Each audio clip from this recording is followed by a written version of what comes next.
ಆತ್ಮೀಯ H16 news ಅರ್ಥಾತ್ ಸೀತಾರಾಮ್ ನ್ಯೂಸದ ವೀಕ್ಷಕರೇ, ನಾನು ನಿಮ್ಮವ ಎಂ ಆಯುಧ ಮಲ್ಲಪ್ಪ ಜೊತೆ ಅವರು. ತಾವು ಈಗ ಸುದ್ದಿಗಳ ಲೋಕಕ್ಕೆ ಎಂಟ್ರಿ ಹೊಡಿತಾ ಇದ್ದೀರಿ. ಈ ಸುದ್ದಿಗಳನ್ನು ಪ್ರತಿಯೊಂದು ನೋಡೋ ಜೊತೆಗೆ ನಿಮ್ಮ ಅಭಿಪ್ರಾಯಗಳನ್ನು ಹೊಸ್ತಾ ಇರಿ. ಯಾಕಂದರೆ ಈ ಸುದ್ದಿಗಳು ನಿಮಗಾಗಿ, ನಿಮ್ಮ ಬದುಕಿಗಾಗಿ, ನಿಮ್ಮ ವೈಚಾರಿಕೆಗಾಗಿ, ನಿಮ್ಮ ತಿಳುವಳಿಕೆಗಾಗಿಯೂ ನಿಮಗೂ ಗೊತ್ತು. ಜೊತೆಗೆ ನಮಗೂ ನಿಮ್ಮೊಂದಿಗೆ ಇದೊಂದು ಮಾತಾಡುವಂಥ ಜೊತೆಗೆ ಸುದ್ದಿಗಳನ್ನು ಬಿಡುವಂಥ ಕೆಲಸ. ಈ ಕೆಲಸದಲ್ಲಿ ನಾವು ನಿಮ್ಮೊಂದಿಗಿದ್ದೀವಿ ಅಂತ ಹೇಳ್ತಾ ನೋಡ್ತಾ ಇರಿ ಈ ಸುದ್ದಿಗಳನ್ನು.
ಆನೆಗಳನ್ನು ಕಳಿಸಲಾಗಿದೆ. ಅಲ್ಲಿ ಬೋನ್ಗಳನ್ನು ಇಟ್ಟು ಹುಲಿಗಳನ್ನು ಸೆರೆ ಹಿಡುವಂಥದ್ದು ಅಥವಾ ಹುಲಿಗಳನ್ನು ಹಿಮ್ಮೆಟ್ಟಿಸುವಂಥದ್ದಕ್ಕೆ ಏನು ಕುಮ್ಕಿ ಆನೆಗಳ ಅವಶ್ಯಕತೆ ಇದೆ, ಆನೆಗಳು ತೆಗೆದುಕೊಂಡು ಹೋಗಿ ಆ ಕಾರ್ಯಾಚರಣೆ ಬಹಳ ಸುರಕ್ಷಿತವಾಗಿ, ಅಂದರೆ ಮೊದಲನೇ ಆದ್ಯತೆ ಇವತ್ತು ಮಾನವರ ಪ್ರಾಣ ಸುರಕ್ಷತೆ ಬಗ್ಗೆ ಹೆಚ್ಚಿನ ಒಂದು ಗಮನ ಹರಿಸುವಂಥದ್ದು. ಇವತ್ತು ಜೀವ ಅತ್ಯಮೂಲ್ಯವಾದಂಥದ್ದು. ಇದು ಜೀವಕ್ಕೆ ಬೆಲೆನೇ ಕಟ್ಟಲಿಕ್ಕೆ ಆಗೋದಿಲ್ಲ. ಅದರ ಜೊತೆಯಲ್ಲಿ ವನ್ಯಜೀವಿಗಳ ಸಂರಕ್ಷಣೆಯನ್ನು ಮಾಡಬೇಕು. ಆ ನಿಟ್ಟಿನಲ್ಲಿ ಇವತ್ತು ಯಾವುದೇ ರೀತಿಯ ಅನಾಹುತಗಳು, ಅವಘಡಗಳು ಆಗದ ರೀತಿಯಲ್ಲಿ ಈ ಕಾರ್ಯಾಚರಣೆ ಮಾಡಬೇಕು ಅಂತೇಳಿ ಅವರಿಗೆ ಸೂಚನೆ ಕೊಟ್ಟು ಹಿರಿಯ ಅಧಿಕಾರಿಗಳ ಕಡೆಯಿಂದ ಕಟ್ಟುನಿಟ್ಟಾದ ಒಂದು ಮಾರ್ಗಸೂಚಿ ಏನಿದೆ ಅದನ್ನು ಅಳವಡಿಸಿಕೊಳ್ಳಲಿಕ್ಕೆ ನಾನು ಹೇಳಿದ್ದೇನೆ.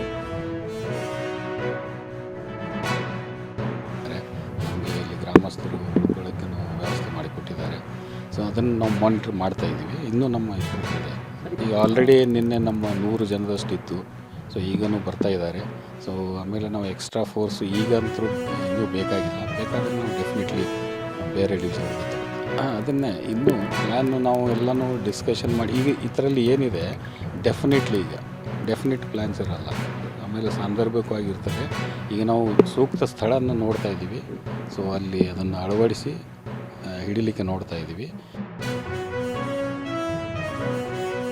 ತಲೆ ಬಿಸಿಯಾಗಿರೋದಂಥ ವಿಚಾರ, ಮರಿ ಮತ್ತು ತಾಯಿ ಎಲ್ಲ ಒಂದೇ ಸಮಕ್ಕಿರೋದ್ರಿಂದ ಹೆಂಗೆ ಹಿಡಿಬೇಕು ಅನ್ನೋದ್ರ ಬಗ್ಗೆ ಯೋಚನೆ ಮಾಡ್ತಾ ಇದ್ದಾರೆ. ಇನ್ನು ನಾಳೆ 3 ಆನೆಗಳು ಬಂದ ನಂತರ ಶುಕ್ರವಾರ ದಿನ ಕೂವಿಂಗ್ನ ಸ್ಟಾರ್ಟ್ ಮಾಡಿ ಅದನ್ನು 5 ಆನೆಗಳನ್ನು ಸೆರೆ ಹಿಡಿತೀನಿ ಅಂತೇಳಿ ಅರಣ್ಯಾಧಿಕಾರಿಗಳು ನಮಗೆ ತಿಳಿಸಿದ್ದಾರೆ. ಅವರಲ್ಲಿ ಮನವಿ ಮಾಡ್ಕೊಳ್ಳೋದೇನಪ್ಪ ಅಂದರೆ 5 ಹುಲಿಗಳನ್ನು ಸೆರೆ ಹಿಡಿದು ಅದನ್ನು ಕಾಡಿಗೆ ಬಿಡಬೇಕು, ಆದಷ್ಟು ಶೀಘ್ರವಾಗಿ ಕಾಡಿಗೆ ಬಿಡಬೇಕು ಅಂತ ಅವರಲ್ಲಿ ನಾನು ಮನವಿನ ಸಲ್ಲಿಸ್ತಾ ಇದ್ದೀನಿ. ಕ್ಯಾಮ್ರಾದಲ್ಲಿ ಸೆರೆಯಾಗಿದ್ದು ಅದನ್ನು ಅರಣ್ಯಾಧಿಕಾರಿಗಳಿಗೆ ತಿಳಿಸಿದ ಮೇಲೆ ಅವರು ಅತಿ ಶೀಘ್ರದಲ್ಲಿ ಬಂದು ಅವರು ಇಡೀ ಕಾರ್ಯಾಚರಣೆ ಮಾಡೋಕ್ಕೆ ಅಂತ ಮೇಲಾಧಿಕಾರಿಗಳ ಹತ್ರ ಎಲ್ಲ ಪರ್ಮಿಷನ್ ತೊಗೊಂಡು ಈಗ ಆಲ್ರೆಡಿ ಕೂಂಬಿಂಗ್ ಕಾರ್ಯಾಚರಣೆಯನ್ನು ಸ್ಟಾರ್ಟ್ ಮಾಡಿದ್ದಾರೆ. ಆದಷ್ಟು ಬೇಗ ಹುಲಿಗಳನ್ನು ಸೆರೆ ಹಿಡಿದು ಅದ್ರ ಜಾಗಕ್ಕೆ ಅದನ್ನು ತಲುಪಿಸಿ ನಮಗೆ ರೈತರಿಗೆ ಇಲ್ಲಿ ವ್ಯವಸಾಯ ಮಾಡೋಕ್ಕೆ ತುಂಬ ಕಷ್ಟ ಆಗ್ತಾಯಿದೆ. ಆದಷ್ಟು ಬೇಗ ಕಾರ್ಯಾಚರಣೆ ಮಾಡಿ ಮುಗಿಸಿ ರೈತರಿಗೆ ವ್ಯವಸಾಯ ಮಾಡೋಕ್ಕೆ ಅನುಕೂಲ ಆಗೋ ಥರ ಅವರು ಮಾಡಿಕೊಡ್ಬೇಕು ಅಂತ ನಾನು ಅರಣ್ಯಾಧಿಕಾರಿಗಳಿಗೆ ಮನವಿ ಮಾಡ್ಕೋತಾ ಇದ್ದೀನಿ.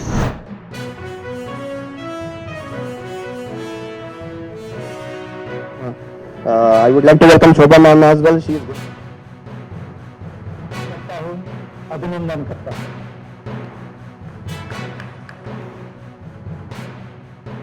बताइए आप क्या करती हैं?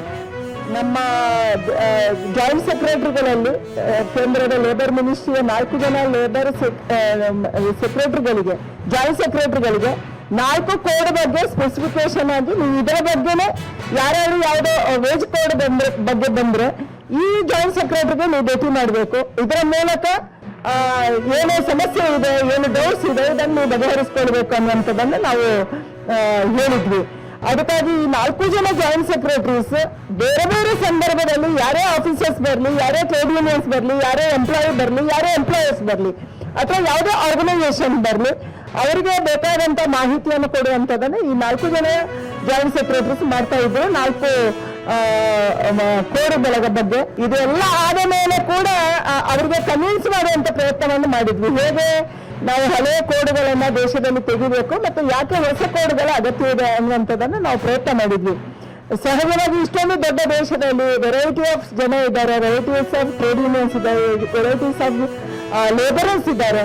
ಮತ್ತು ಇದಕ್ಕೆ ಬರುವ ದಿನಗಳಲ್ಲಿ ನಾವು ಏನ್ ಮಾಡ್ತಾ ಇದೀವಿ ಅಂತಂದ್ರೆ ನ್ಯಾಷನಲ್ ಸೆಕ್ಯೂರಿಟಿ ಬೋರ್ಡ್ ಅನ್ನು ಮಾಡ್ತೀವಿ, ನ್ಯಾಷನಲ್ ಸೆಕ್ಯೂರಿಟಿ ಫಂಡ್ ಅನ್ನು ಮಾಡ್ತೀವಿ, ಮತ್ತು ಎಲ್ಲ ರಾಜ್ಯಗಳದ್ದು ಇಂಪ್ಲಿಮೆಂಟ್ ಮಾಡಬೇಕು. 45 ಡೇಸ್ಗೆ ನಿಮ್ಮೆಲ್ಲರಿಗೂ ಸಲಹೆ ಕೊಡೋಕ್ಕೆ ನಾವು ಬಿಟ್ಟಿದ್ದೀವಿ. ನಿಮ್ಗೆಲ್ಲರಿಗೂ ಗೊತ್ತಿದೆ 45 ಡೇಸ್ ಪಬ್ಲಿಕ್ ಕನ್ಸಲ್ಟೇಷನ್ ಇದರಲ್ಲಿದೆ.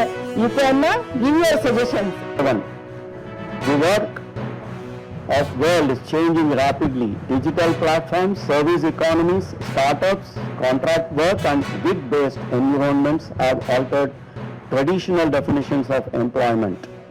The new labor codes respond to this new reality by extending protections to the gig platform and unorganized workers, ensuring universal coverage of minimum wages, strengthening safety, health and working conditions, simplifying dispute resolution, and offering flexibility and clear clarity to enterprises, particularly MSMEs.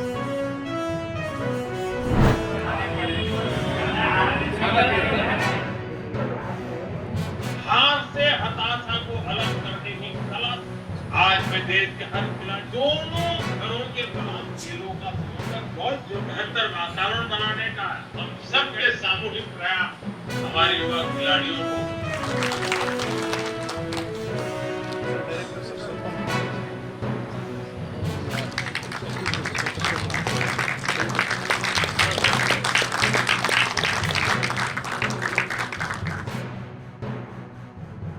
ವಾತಾವರಣ ಇತ್ತು. ಬರೀ ನಾವು ಕೆಲಸ ಮಾಡಬೇಕು, ಒಂದಷ್ಟು ದುಡ್ಡು ಬರಬೇಕು, ಮನೆ ಮಾಡ್ಕೋಬೇಕು ಇತ್ಯಾದಿ ಎಲ್ಲ ಅದು ಒಂದೇ ಗುರಿಯಲ್ಲ.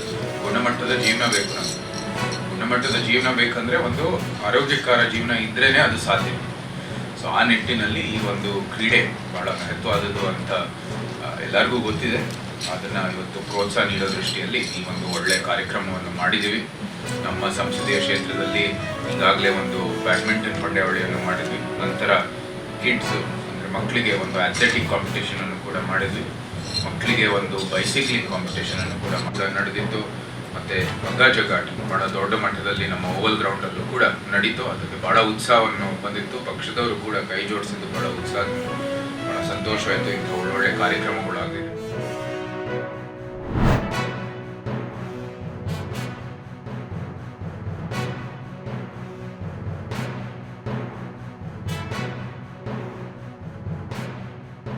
ಆತ್ಮಕ್ಕೂ ಶಾಂತಿ ಕೋರ್ತೇನೆ. ಈ ರೀತಿ ಘಟನೆಗಳಾಗಬಾರ್ದು.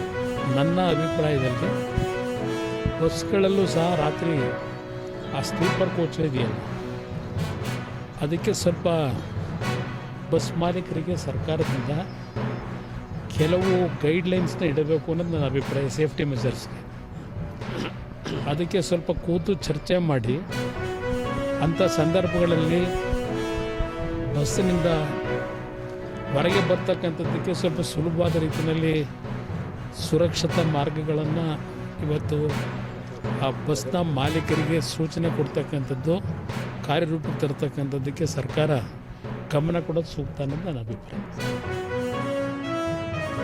ಒಳ್ಳೆಯದು. ನಿಮಗೂ ಸ್ವಲ್ಪ ಮೆಂಟಲಿ ಸ್ವಲ್ಪ ನಿಮಗೆ ರಿಲೀಫ್ ಸಿಗುತ್ತೆ ಅಂತಕ್ಕಂಥದ್ದು ಪದೇ ಪದೇ ನಾನು ಅದನ್ನೇ ಹೇಳ್ತೇನೆ.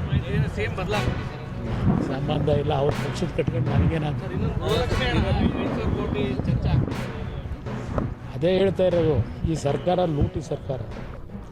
5,000 ಕೋಟಿ ಮಾಹಿತಿನೇ ಇಲ್ಲ ಅಂತ ಮುಖ್ಯಮಂತ್ರಿ ಹೇಳೋದಾದ್ರೆ, ಒಬ್ಬ ಆರ್ಥಿಕ ಸಚಿವ ಪ್ರತಿಯೊಂದಕ್ಕೂ ಅವರ ಗಮನಕ್ಕೆ ಬಂದೇ ರಿಲೀಸ್ ಆಗಬೇಕು ಅಮೌಂಟು.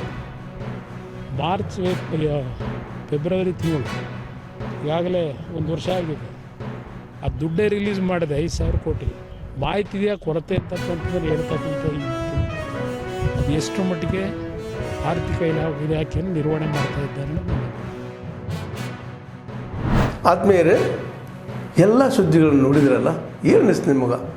ಇದರಲ್ಲೇ ನಿಮ್ಗೆ ಲೈಕ್ ಆಗಿರ್ಬೋದು, ಡಿಸ್ಲೈಕು ಆಗಿರ್ಬೋದು, ಕಾಮೆಂಟ್ ಬೇಡಪ್ಪ ಅಂತೂ ಅನಿಸಿರ್ಬೋದು, ಕಾಮೆಂಟ್ ಮಾಡಬೇಕಪ್ಪ ಅನಿಸಿರ್ಬೋದು, ಶೇರ್ ಮಾಡಬಾರ್ದಪ್ಪ ಅನಿಸಿರ್ಬೋದು, ಮಾಡಬೇಕು ಅನಿಸಿರ್ಬೋದು. ಏನಾದರೂ ಆಗಲಿ ಶೇರ್ ಮಾಡ್ತಾಯಿರಿ, ಈ ನ್ಯೂಸ್ಗಳನ್ನ ಹಂಚ್ತಾ ಇರಿ, ಜೊತೆಗೆ ಇದಕ್ಕೆ ಸಬ್ಸ್ಕ್ರೈಬ್ ಆಗ್ತಾಯಿರಿ ಅಂತ ಹೇಳ್ತಾ H16 ನ್ಯೂಸ್ ಅರ್ಥಾತ್ ಹೇ ಸೀತಾರಾಮ್, ಇದು ಸತ್ಯದ ಕೈಗೆ ನಡಿ. ವಂದನೆಗಳು.